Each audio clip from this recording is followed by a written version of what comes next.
I'll ask you some questions. Could you define for us what a knowledge rich means? I mean, it's a term that has, I think, lost some of its meaning and is become incredibly broad. What does it mean to you, and what do you think it means in practice? That's a great question. Can I have the remaining 56 minutes on it? Because yes, you can. It's also quite a big one. So absolutely, it does mean different things to different people. I think it probably began being used to contrast with practices that people felt needed improving. So rather than it being kind of a term in its own right, it's there because people wanted to say that maybe some practices were insufficiently knowledge rich. And for me, the way that most powerfully manifest was where maybe people had lower expectations of what certain children might be expected to know.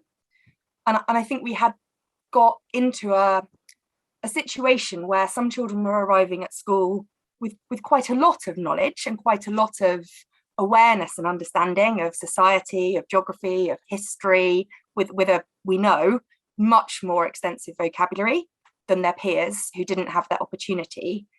And maybe there was a tendency for us as teachers to assume that those children who brought that were either more intelligent or capable of more, or that we should have higher expectations of them, and to kind of go with the knowledge that they brought and build from that.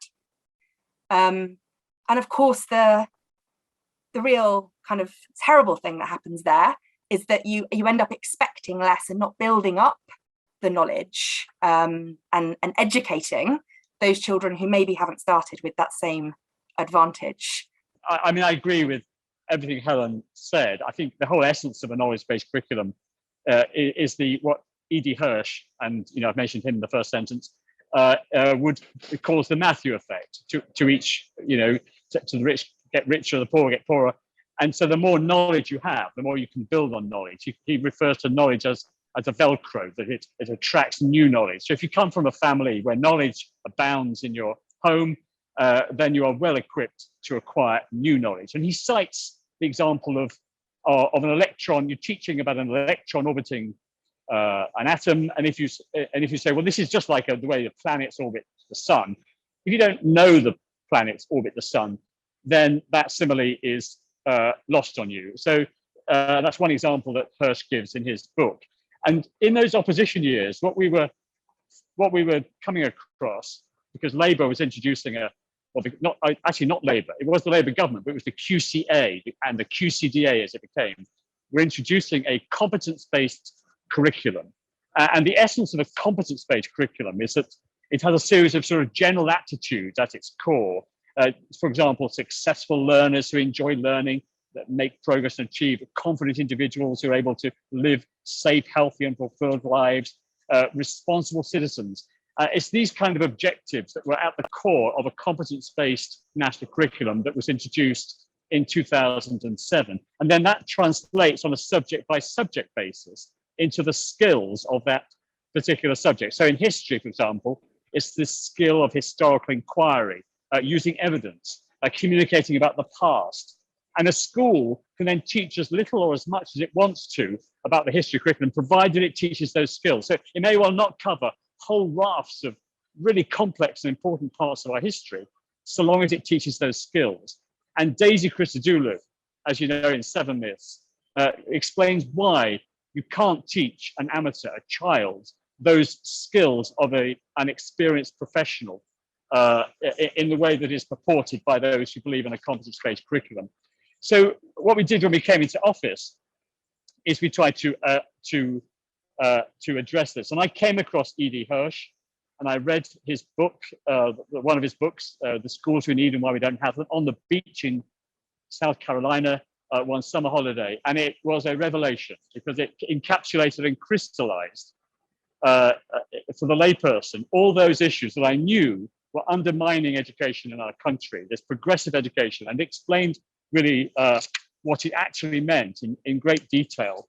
And so when I came into office in 2010, and I by the way, John, I've been recommending this book, Hirsch, to everybody I met, journalists, other politicians, Michael Gove, because it was such a really good explanation of why knowledge was important and what was wrong with the education system. So when I came into office, the first thing that I was presented with in sanctuary buildings by the civil service was a bound copy of the E.D. Hirsch core knowledge sequence, ready to, if you like, be introduced into the English system.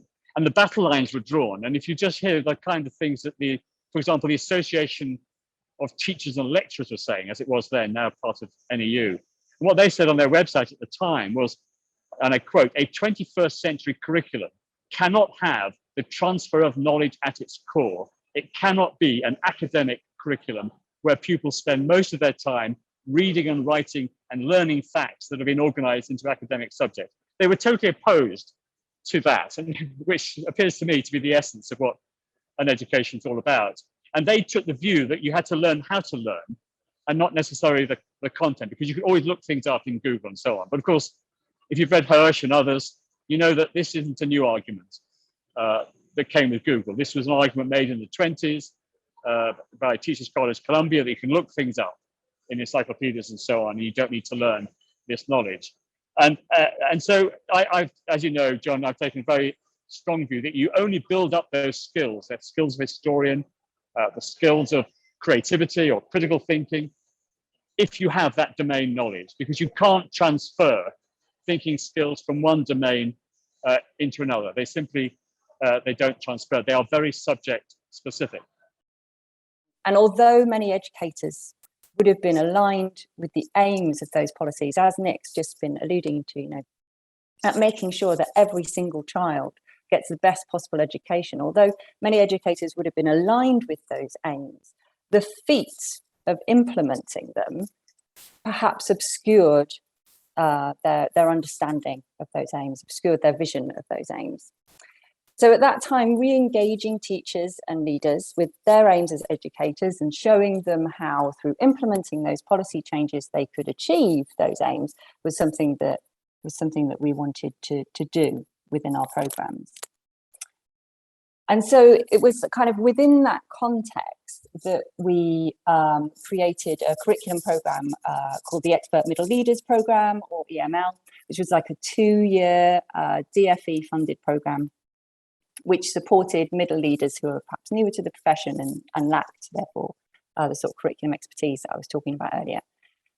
And through the program, our main aim, and our main aim through all of our curriculum programs indeed, is to support educators to develop their curriculum expertise so that they could respond in an informed way to the specific challenges that they were facing within their own settings.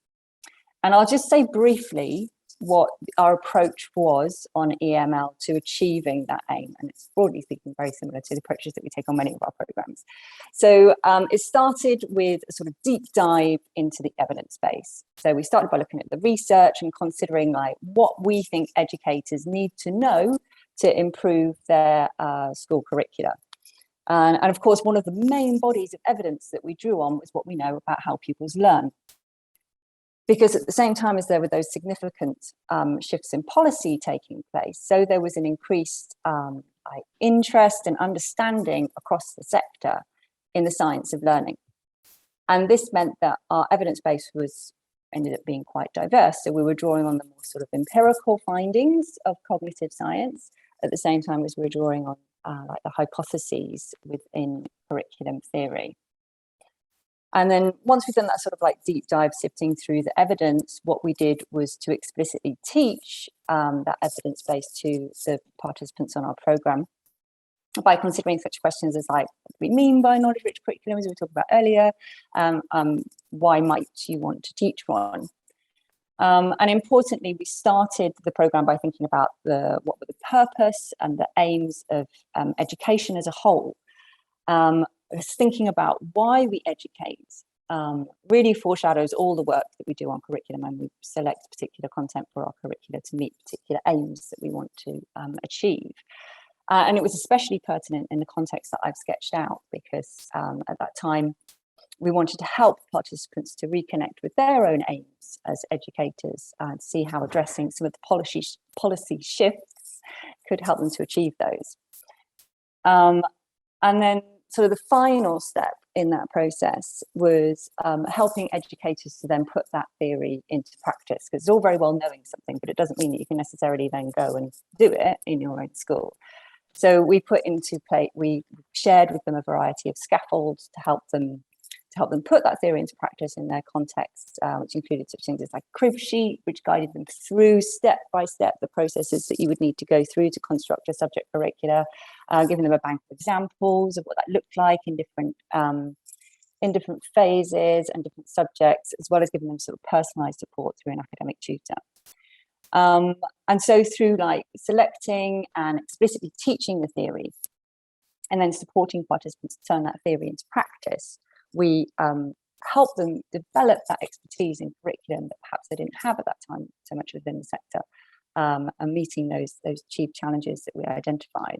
And broadly speaking, like I said, like that is kind of what we would do on other curriculum programs as well. But our curriculum programs are, like, as all curricula are, constantly evolving. And so it's interesting to hear what Helen's saying about like thinking about how now we're thinking more about a sort of disciplinary turn within knowledge rather than just a substantive knowledge, you know, and that's one of the threads that certainly we're picking up on in reviewing and refining our curriculum materials. And there are others as well which I could talk about, but just to say, like, it's an ongoing process, really, like how we approach the curriculum on curriculum and how we best support educators to improve the curricula at their schools.